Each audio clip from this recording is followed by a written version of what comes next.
തീർച്ചയായും മുൻപ് സൂചിപ്പിച്ചവ കൂടാതെ കൂടുതൽ ആഴത്തിലുള്ള ചില ഘടകങ്ങൾ കൂടി നമുക്ക് പരിശോധിക്കാം.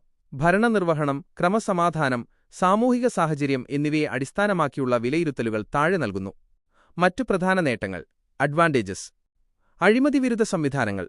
ലോകായുക്ത പോലുള്ള സംവിധാനങ്ങൾക്ക് കൂടുതൽ അധികാരം നൽകുമെന്നും ഭരണത്തിൽ കൂടുതൽ സുതാര്യത കൊണ്ടുവരുമെന്നും കോൺഗ്രസ് അവകാശപ്പെടുന്നു. ഇത് അഴിമതി കുറയ്ക്കാൻ സഹായിച്ചേക്കാം. വികേന്ദ്രീകൃത ആസൂത്രണം. പഞ്ചായത്തീരാജ് സംവിധാനത്തിന് കൂടുതൽ ഊന്നൽ നൽകുന്ന നയമാണ് കോൺഗ്രസിന്റേത്. ഇത് പ്രാദേശിക തലത്തിലുള്ള വികസന പ്രവർത്തനങ്ങൾക്കും ഗ്രാമസഭകളുടെ ശാക്തീകരണത്തിനും ഗുണകരമാകും. കേന്ദ്രവുമായുള്ള സഹകരണം. ദേശീയ തലത്തിൽ പ്രധാന പ്രതിപക്ഷമായ കോൺഗ്രസിന് പല സംസ്ഥാനങ്ങളിലും ഭരണമുള്ളതിനാൽ അന്തർസംസ്ഥാന ബന്ധങ്ങൾ മെച്ചപ്പെടുത്താനും കേന്ദ്ര പദ്ധതികൾ കൂടുതൽ കാര്യക്ഷമമായി നേടിയെടുക്കാനും ശ്രമിക്കാനാകും. കാർഷിക മേഖല. റബ്ബർ അടക്കമുള്ള നാണ്യവിളകൾക്ക് തറവില വർദ്ധിപ്പിക്കുമെന്ന വാഗ്ദാനം കേരളത്തിലെ വലിയൊരു വിഭാഗം കർഷകർക്ക് വലിയ ആശ്വാസമാകും. മറ്റു പ്രധാന കുറവുകൾ. ഡിസഡ്വാൻറ്റേജസ്. ഗ്രൂപ്പ് പോര്. കോൺഗ്രസിനുള്ളിലെ വിഭാഗീയത, ഗ്രൂപ്പിസം പലപ്പോഴും ഭരണത്തെ ബാധിക്കാറുണ്ട്.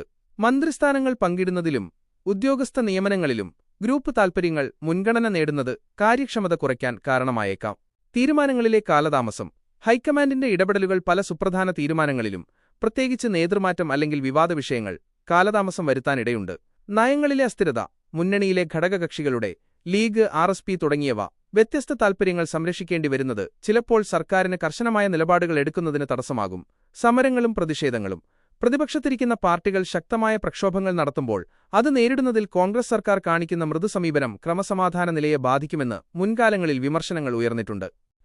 ചുരുക്കത്തിൽ, കോൺഗ്രസ് അധികാരത്തിൽ വരുമ്പോൾ വ്യക്തിസ്വാതന്ത്ര്യത്തിനും ജനാധിപത്യപരമായ ചർച്ചകൾക്കും കൂടുതൽ ഇടം ലഭിക്കുമെന്ന് ഒരു വിഭാഗം വിശ്വസിക്കുന്നു.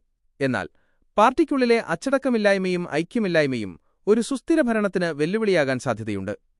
കേരളത്തിലെ രാഷ്ട്രീയ സാഹചര്യത്തിൽ ഗ്രൂപ്പ് വഴക്കുകൾ ഭരണത്തെ ബാധിക്കുമെന്ന് താങ്കൾ കരുതുന്നുണ്ടോ, അതോ പുതിയ നേതൃത്വം ഇതിന് മാറ്റം വരുത്തുമെന്ന് തോന്നുന്നുണ്ടോ?